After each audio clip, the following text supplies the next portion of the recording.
Hello and welcome back. Let's paint a beginner-friendly watercolour Scottish loch scene. This beautiful landscape scene was inspired by quite a few photographs that I looked at on Pixabay. I've kind of put them together in my mind and created this sort of imaginary Scottish loch. And I hope that you'll enjoy watching it happen and maybe see a few ideas and techniques that you'd like to try out in your own work. Pause the video here if you'd like to take a closer look at my pencil drawing, which is very simple. I've just put in the mountains, the shape of the loch, and that's it really. Just kept things really simple. I'm going to paint using the wet in wet technique.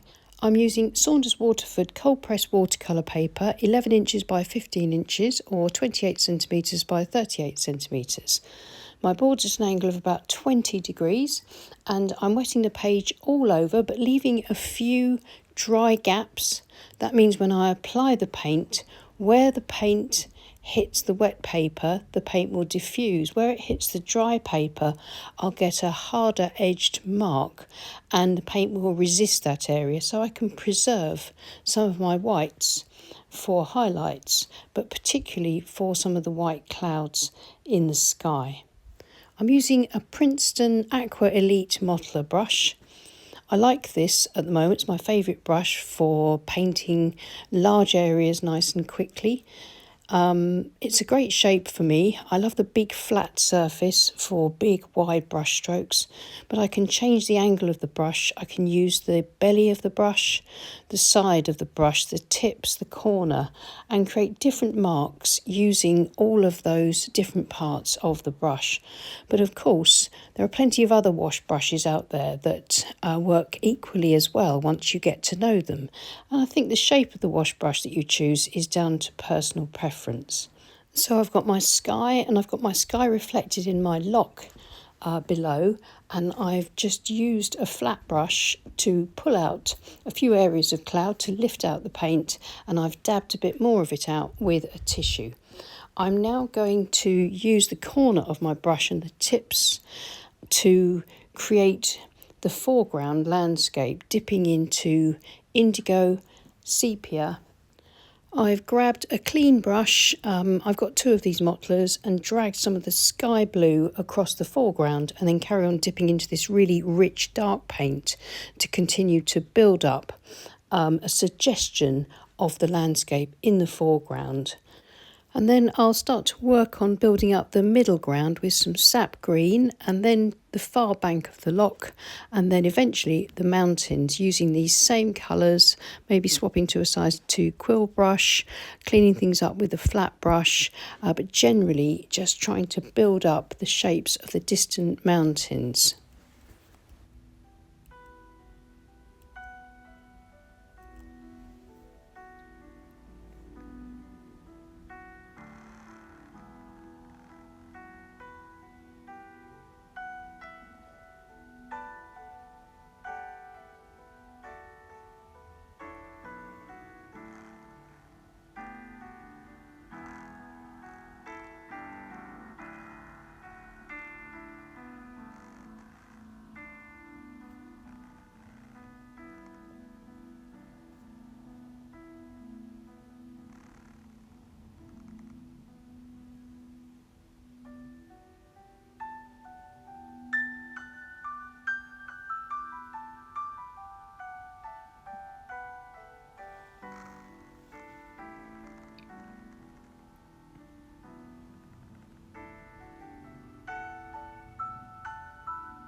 This is a small fan brush and I'm using it just to pull up a few suggestions of grasses and plants in the foreground growing out from between these kind of grassy, rocky banks of the loch. And then using my size 5 palette knife, I'm scraping through the rich paint just before it dries and sort of drawing with the tip of the palette knife, using the paint that's there to create a sort of really stark focal point tree, just a dead tree growing out from this barren landscape. And I'll just scrape a bit of extra texture into the mountains and add a bit more tone to the middle ground Loch bank. So I'll be continuing to work in the foreground, the middle ground and the background in the same way, just tweaking a few elements, building up the scene until I'm happy with it.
This is my rigger brush, and I've taken a sort of mid to dark value brown. I'm very carefully placing it in small amounts to create some shadow along the very edge of the loch. Just taking my time because I think this edge is quite important, but it has to be subtle and there has to be some variation to the weight of the line, but it still needs to be pretty much horizontal so that we get that nicely defined far bank of the loch, which leads us into the mountains, of course. I can soften back the line with my finger if I want to, the brush stroke, just gently by sort of rubbing it with my finger and smudging it a little bit. And when I'm happy with the loch edge, I can begin to add in a few dark shadows at the foot of the mountains and stretching a little higher up the mountains where they are in shadow.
And now some paler value distant peaks further back from these ones, keeping the paint nice and pale and bluish so that these peaks recede into the background and add to the depth and distance.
And then once I'm happy with my distant mountains, I'm taking my rigger brush and using all my dark colours mixed together, and I'm going to work on that stark focal point tree.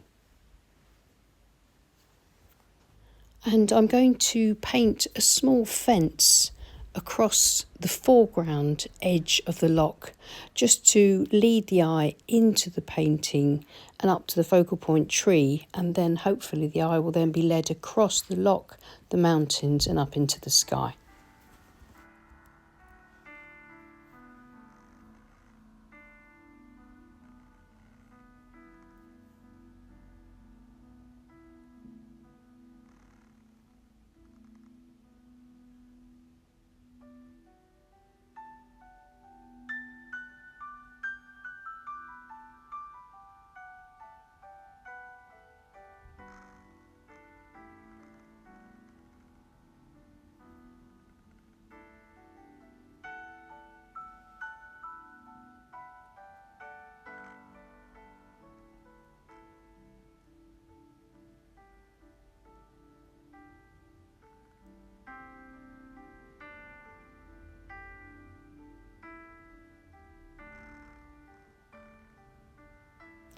And I think this loose painting is just about finished. I'm going to paint the tree trunks a little bit further down, lengthen them slightly.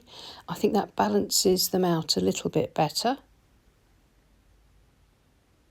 And that's the painting just about finished. But before I remove the tape, I'd like to plug my book, Landscapes in Watercolour, Techniques and Tutorials for the Complete Beginner. If you're interested, there'll be a couple of links in the description below.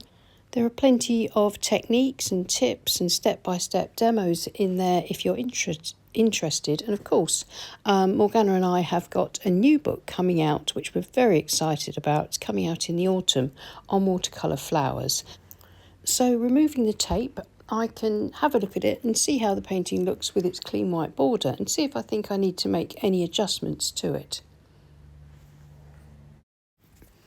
And I'm quite happy with it. I'm not sure whether or not the branches of the tree are lost a little bit against the darker bushes behind them. So I had to go with some white ink off camera and just painted in a few paler branches.